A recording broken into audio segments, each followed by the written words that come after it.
toda la ciudad de Yungay. De esa hermosa plaza, hoy solo quedan estas 4 palmeras. Nunca imaginaron el trágico final que tendrían los pasajeros. Uno de los pasajes más trágicos en la historia del país.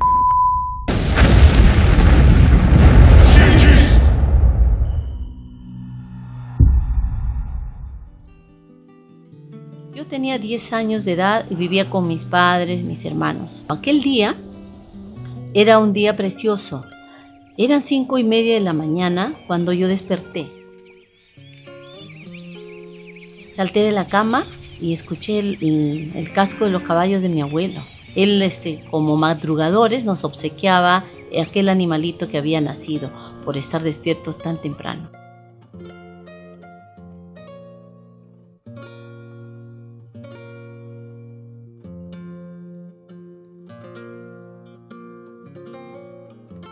Ya los niños nos reunimos a pensar en todas las travesuras que haríamos ese día, porque el día prometía estar lleno de aventuras. Era un día precioso. Los adultos iban trasladando todas las provisiones al lugar de la cosecha, que quedaba a unas 4 cuadras de la vivienda. El día anterior el Circo Verolina había levantado su carpa en el estadio y nosotros vivíamos en la Plaza de Armas. Y la Plaza de Armas estaba distante del estadio. Y como era el momento del México 70, todos los adultos estaban distraídos en escuchar la radio porque ahí no había televisión. Una ciudad hermosa, bonita, progresista, con gente alegre, y por eso le llamaron también Yungay Hermosura, por la belleza de sus mujeres, su paisaje, su clima, y todo esto desgraciadamente termina el 31 de mayo de 1970, cuando se produce el terremoto y a continuación viene el alud. Cuando de pronto comenzó el movimiento, un movimiento aterrador, un ruido ensordecedor. De pronto ese paisaje precioso se transformó. Nosotros estábamos por ingresar al circo. Estaban las primas comprando los boletos. Y en eso empieza un primer movimiento y luego empieza el terremoto. Yo estuve con un grupo de amigos fuera de la ciudad, pero cercana al cementerio. Y en el momento del terremoto nos encontrábamos en la parte posterior del cementerio, donde hay unas rocas grandes.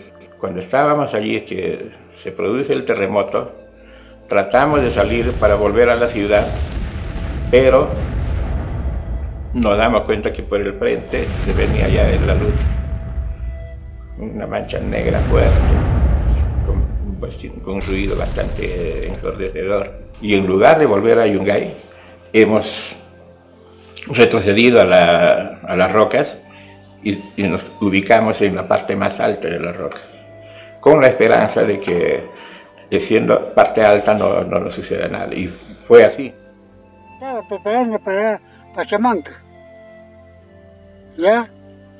Entonces, y comenzó, todo se quedó, y toda la noche hemos venido hasta nuestra casa, hemos salido de Cuey, 6 personas teníamos en la casa, a las 5 de la mañana. Comenzamos a ver llegar a las personas heridas, ensangrentadas, llorando, suplicando al lugar donde estábamos nosotros. Sin tener alimentos, con la casa que había desaparecido, nuestros familiares que ya no estaban, y eso quizás fue lo que nos hermanó a todos. Ver a las personas queridas, amigos, vecinos, familiares, heridos y muertos, era muy triste. Era demasiadamente doloroso ver incluso que todos nos habíamos quedado con lo que teníamos puestos. Las casas se habían destruido y no había nada para comer. Estábamos todos desesperados porque no sabíamos si veríamos a nuestros seres queridos. Yo estaba minutos antes con unos tíos y unos primos y una primita muy querida que estábamos jugando ahí. Y al rato la trajeron en brazos, chorreándole sangre y con los sesos que podíamos verlo. y murió ahí cuando nosotros la estábamos viendo.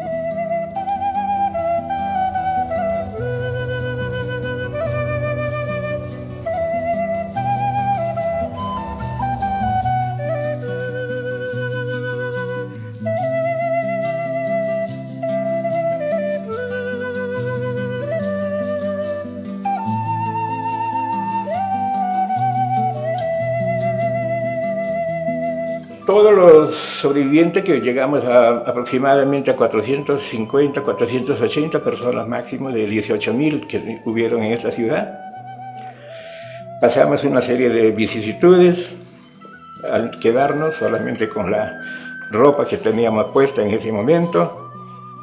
Tal vez las distinciones que hubieron antes de la tragedia desaparecieron. Campesinos, ciudadanos y todos nos juntamos, nos unimos y tratamos de salir adelante en una forma de ayuda mutua. Cuando ya pasó ese movimiento telúrico tan terrible, yo no sé cómo mi padre y algunos varones se repusieron de ese momento tan aterrador. Ellos inmediatamente, liderados por mi papá, comenzaron a buscar palos y mantas para hacer refugios, porque la zona donde estábamos era una zona muy frígida, y entonces ellos inmediatamente comenzaron a buscar de entre los lugares aledaños palos y mantas. Y las mujeres, lideradas por mi mamá, hicieron fogones grandes con las ollas que traían los varones. Se vino a unir la gente del campo y de los alrededores, que también habían sufrido los efectos del terremoto ya en este caso, porque se les cayó la casa.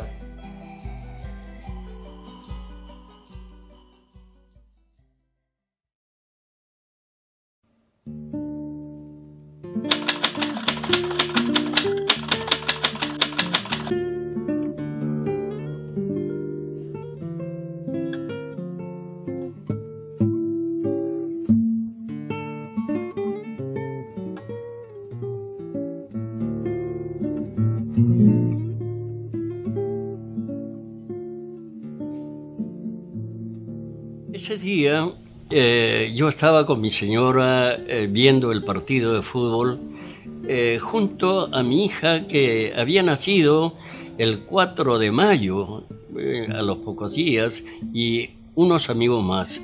Estando en la unidad se sintió un fuerte movimiento. No sabíamos en qué lugar se había producido el terremoto. Era en horas de la tarde. Se sintió un movimiento telúrgico de regular intensidad aquí en esta zona de Mazamari. Las primeras noticias fueron de que el epicentro había sido frente a Chimbote, en el bar de Chimbote. Me encontraba de servicio en la central de radio. Entonces la dirección superior aquel tiempo, como tenía comunicación por medio de equipos de radios a nivel nacional, se preocupó porque querían saber dónde era el epicentro de ese movimiento telúrgico.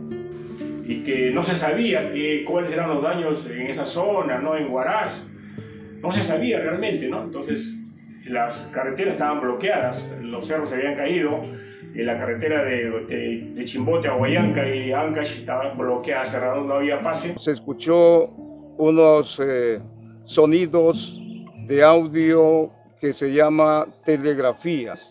Empecé a descifrar qué es lo que estaban mandando al aire, ¿no? Una señal, y era una señal de un QSO, que es una clave internacional, y es el SOS.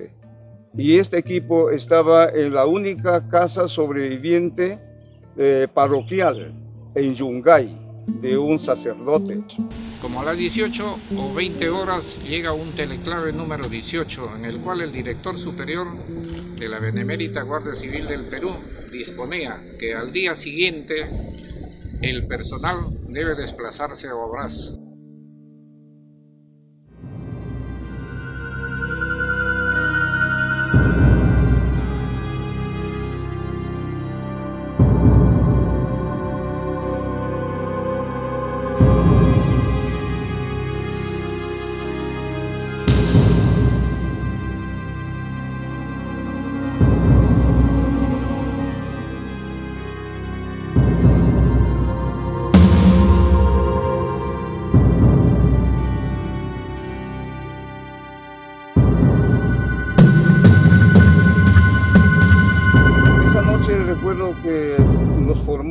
comando y empezó a escoger 60 hombres para poder viajar a Huaraz. Pero al producirse la noticia, había un sentimiento encontrado. Mujer, tengo que cumplir mi misión para la que me han encomendado la nación. Nosotros al día siguiente me recogieron temprano para ir al grupo aéreo número 8 y los hinchis de la 48 Comandancia ya se habían trasladado el mismo día domingo. Y eso fue la orden que dio el presidente, que vayamos. Entonces, esto fue más o menos el día primero.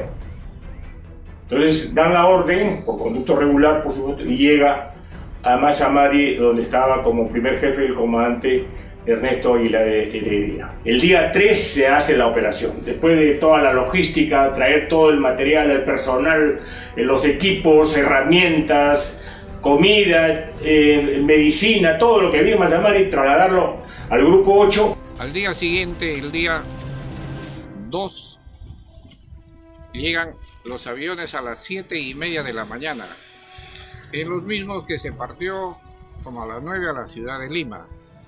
Llegando a Lima, todos esperábamos en el aeropuerto para poder viajar a Huaraz, pero resulta que por el mal tiempo se suspendió el vuelo en ese día y todo el personal nos dirigimos a la 24 Comandancia, a donde queda caballería en la actualidad, para alojarnos.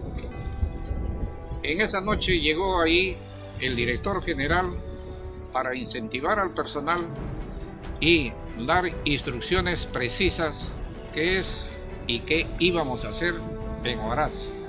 Al día siguiente temprano ya estuvimos listos para embarcarnos en aviones.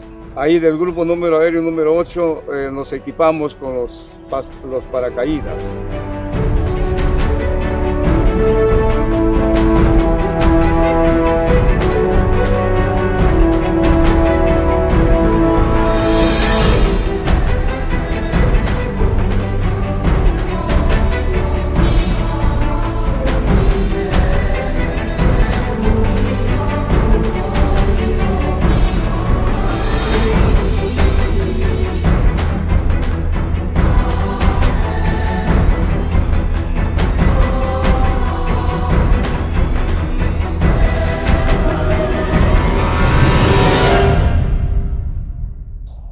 Entonces nos equipamos y subimos a los 3 aviones de 20 en 20. Ahí recuerdo que en el primer avión estaba el teniente Juan Fischer Ascarza. Había otro teniente, Virgilio Campo Ponce también, que era el probador de aire. Entonces, durante la estación en el grupo aéreo número 8, ya en suelo, el teniente, en este caso Virgilio Campo, ya los estaba incentivando por la patria, por el Perú, por ustedes, por la familia, por la 48. Los hurras estaban a la orden. Había que distraerlos, que no estén pensando en otra cosa que en la misión.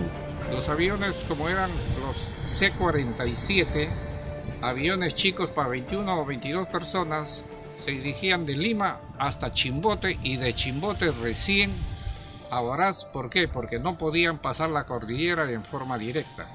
En el interín siempre hay un contacto entre el personal subalterno que va a saltar, los oficiales y los maestros de salto y pilotos. Ahí se puede ver la imagen de cada uno de los hinchis, que si bien estaban siendo preparados, ellos no dejan de ser humanos. Había en sus ojos se podía leer incertidumbres, se podía leer temores, incluso muchos otros se persignaban, porque el abandonar la nave e ir al vacío siempre causa temor.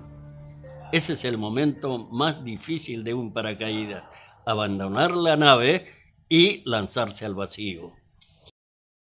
Nosotros no conocíamos la zona porque normalmente donde nosotros vamos a saltar ya conocemos la zona, ya tenemos el conocimiento pleno, pero aquella vez que nosotros íbamos a saltar en Huaraz no conocíamos la zona. Era un salto muy difícil para hacer allí.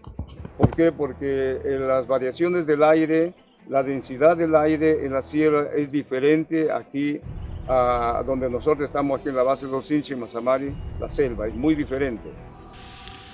Al llegar a Huaraz, ¿qué es lo que va sucediendo?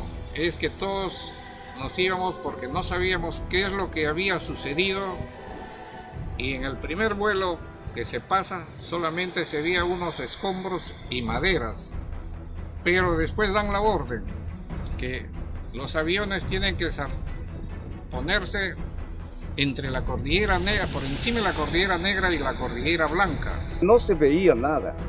El terremoto había sido de gran intensidad, que cayeron todas las casas de adobes. Entonces había una polvareda, y la polvareda se mezcló con la neblina, una densidad más o menos de 20 metros de espesor. Entonces los aviones sobrevolaban sobre la zona de lanzamiento, porque hay dos tipos de nivel, uno que es nivel del mar y otro que es nivel del terreno, para el lanzamiento del paracaidista, ¿no? Y estábamos a 1200 metros de altura. Era emocionante porque nunca habíamos hecho un salto de esta manera, pero con la neblina que teníamos, no sabíamos el lugar donde íbamos a caer.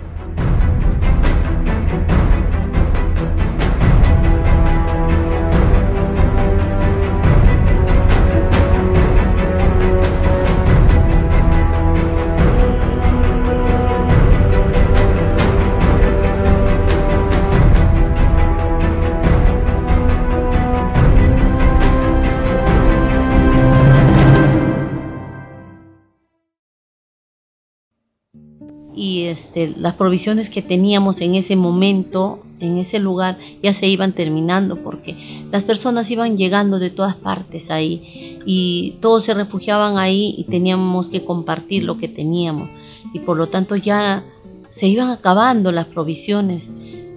Los adultos se desesperaban porque ya no había nada para que nos den a nosotros. Los paracaidistas debían estar ya en línea, y esa línea la manda el jefe de ellos, y es él que da el ejemplo. Sobre esta base, o ojo al guía, es la voz en la que los demás le van a decir. Con todos los miedos, con todo el temblor de las piernas, tenían que saltar. Yo particularmente no he tenido un ejemplo de resistencia, de cobardía, no. Al contrario, he visto gente comprometida con lo que debía de hacer, y saltaron los 30 hombres de esa nave.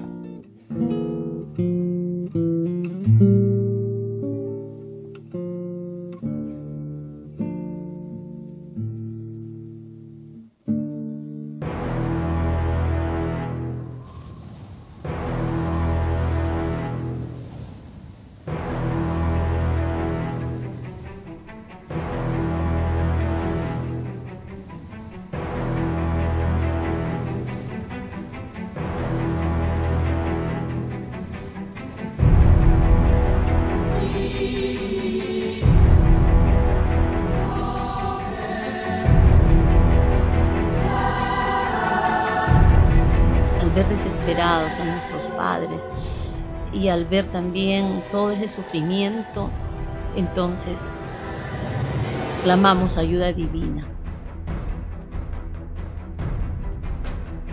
y nos pusimos a orar. Pedimos ropa, medicinas, alimentos, azúcar, pan, leche y pollito frito. Al saltar, ¿qué sucede? No había aire para respirar, empezamos a desesperarnos. Después de un momento se oscureció esa parte y ya absorbimos su polvo. Después, cuando nos hemos percatado bien, recién vimos los árboles de Huaraz. ¿Por qué?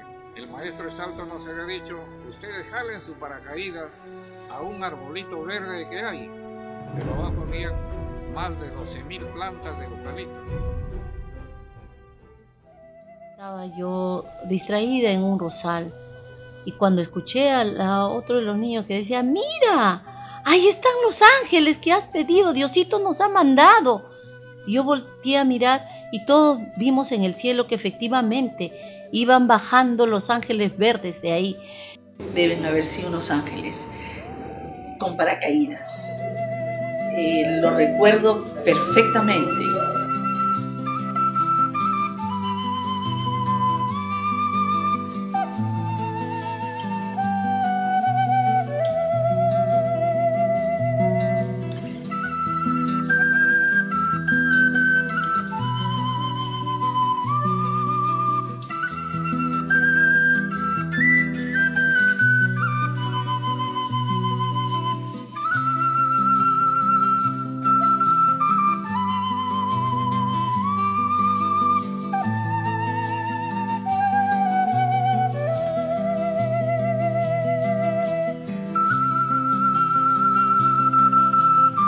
Los vimos tocar tierra y entonces nuestra esperanza vino a nosotros.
Nosotros no podíamos resistir el mal olor que había.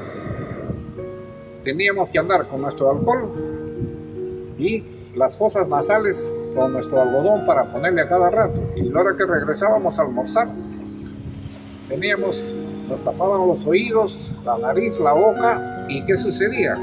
nos fumigaba, pero como era un solo enfermero y la cola era más de 400 o 500 personas que había, entonces muchos aprendimos a ser enfermeros, poniéndole las inyecciones y comenzar a repartir las pastillas y cápsulas que nos daban para tranquilizantes y a que puedan dormir las personas. ¿Por qué? Porque los movimientos se repetían cada 3 o 4 minutos y solamente era llanto y griterío. Iban para rescatar personas, otros iban para repartir medicina, el otro grupo iba para poder auxiliar a todos los que estaban heridos, porque había personas que habían quedado atrapados en las ventanas, tenían fracturadas las piernas, tenían fracturados los 2 brazos. En Yungay hemos ido a rescatar toda la ropa y la mercadería que botaban para poder auxiliar. Todos los días llegaban aviones. Ahí en Yungay teníamos cerca de 260 niños, entre hombres y mujeres. ¿Por qué? Había habido un circo, y en ese circo estaban los niños con sus profesores. ¿Qué había hecho? Sacó a sus niños al cerro, y de la carpa del circo quedó solamente la parte de arriba donde colocaban la bandera, quedó a la vista, y el resto lo había tapado todo el globo. Y en la parte baja había una pequeña explanada de unos 200 metros, ahí es donde nosotros cuidábamos y hacíamos dormir a los niños.